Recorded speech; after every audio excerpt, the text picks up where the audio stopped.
This channel does not promote any violence, harmful, or illegal activities. All content provided by this channel is meant for an educational and information purpose only. পানাগড়ে সেখানে বন দফতরের অধীনে বুদবুদ থানার অন্তর্গত দেবশালা গোবিন্দপুরের বিভিন্ন গ্রামের মানুষদের একটি জঙ্গলের হিংস্র প্রাণী শিকারে পড়ে।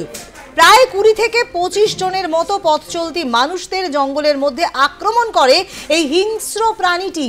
পানাগড় দেবশালা জঙ্গলে হিংস্র পশুর আক্রমণ, যে খবর আমরা ইতিমধ্যেই চোখ রেখেছি।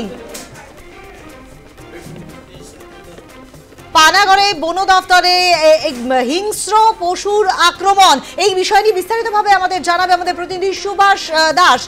সুভাষ, যে খবর আমরা ইতিমধ্যেই চোখ রেখেছি, হিংস্র একটি প্রাণীর সন্ধান পাওয়া গেছে এবং 20 থেকে 25 জন মানুষকে রীতিমতো আক্রমণ করেছে এই পশুটি। তো তাকে ধরবার জন্য কি প্রয়াস করা হয় এবং কি কি খবর উঠে আসছে?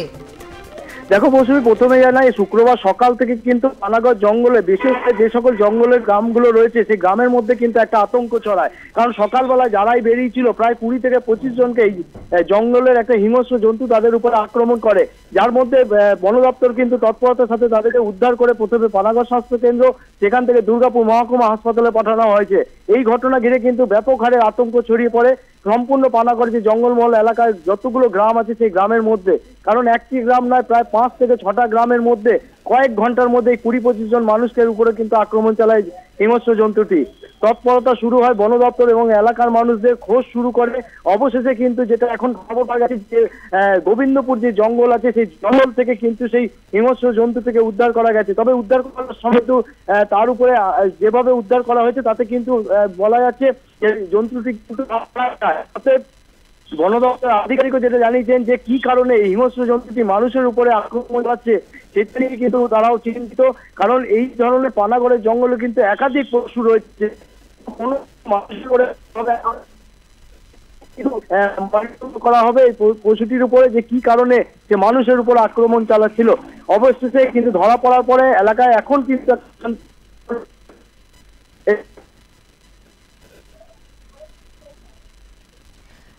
আমরা কথা বলছিলাম আমাদের প্রতিনিধি সুভাষ দাসের সঙ্গে, যে খবর আমরা ইতিমধ্যেই চোখ রেখেছি।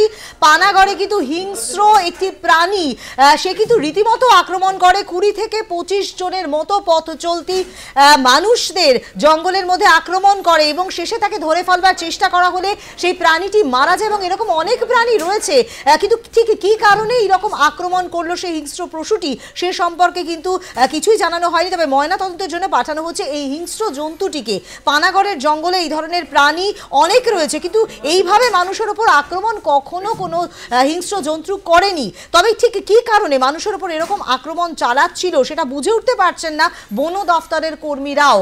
তবে সেই হিংস্র জন্তুটি ইতিমধ্যেই মারা গিয়েছে, কিন্তু সেই 20 থেকে 25 জন পথ চলতি মানুষের উপর রীতিমতো আক্রমণ করেছিল, তাদেরকে কিন্তু তাদের চিকিৎসা চলছে।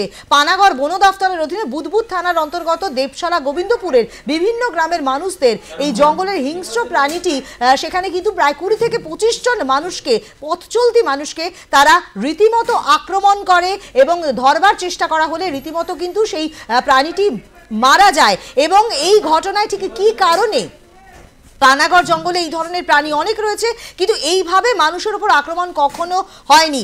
তবে ঠিক কি কারণে মানুষের উপর আক্রমণ চলে সেটা বুঝে উঠতে পারছেন না বন দপ্তর কর্মীরা। আরো বিস্তারিতভাবে আমরা জানবো, আমরা চেষ্টা করবো আমাদের প্রতিনিধি সুভাষ দাসের সঙ্গে কথা বলবার। সুভাষ, শোনা যাচ্ছে যেমনটা তুমি বলছিলে?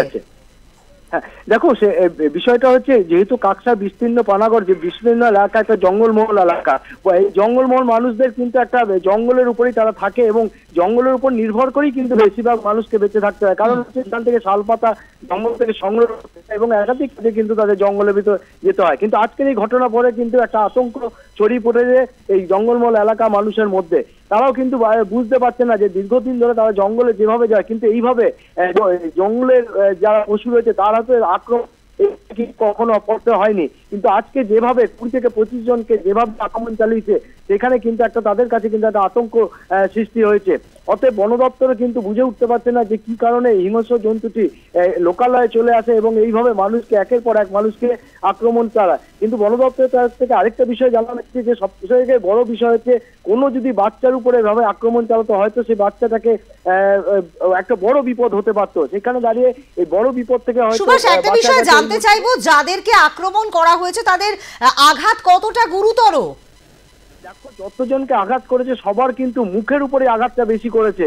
অতএব বোঝাই যাচ্ছে যে এই হিংস্র জন্তুটি কিন্তু যে ধরনের আমরা দেখে থাকি যে বাঘ সিংহরা যেভাবে আক্রমণ চালায় মানুষের যে কোনো জন্তুর গলার উপরে, সেখানেও কিন্তু এই পশুটিও কিন্তু সবাইকে মুখের উপরেই আক্রমণ চালাচ্ছে। অতএব বোঝাই যাচ্ছে যে জন্তুটি সম্পূর্ণ হিংস্র জন্তুই আছে, যেই কারণে এইভাবে মানুষের উপরে আক্রমণ চালায়। যদিও অনেক মানুষ কিন্তু গুরুতর রয়েছে যাদেরকে দুর্গাপুর মহকুমা হাসপাতালে পাঠানো হয়েছে, তবে বন দপ্তরের তরফ থেকে আরো বিষয় জানানো হয়েছে যে আরো জঙ্গল প্রতি তারা নজরদারি চালাবে যাতে এই ধরনের ঘটনা পুনরায় না ঘটে। তবে অবশেষে যে আতঙ্ক আজকে সৃষ্টি হয়েছিল সেখান থেকে এই জন্তুটি ধরা পড়ার পরে কিছুটা হলো স্বস্তির নিঃশ্বাস ফেলছে গ্রামের জঙ্গল মহল এলাকার মানুষেরা।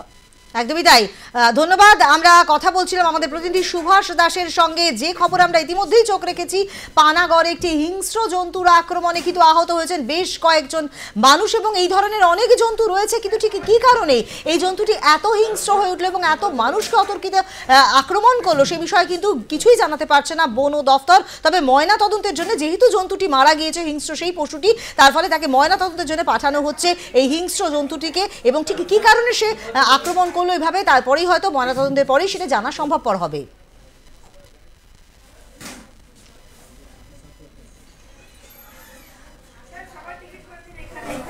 কারণ স্যার 3 বছর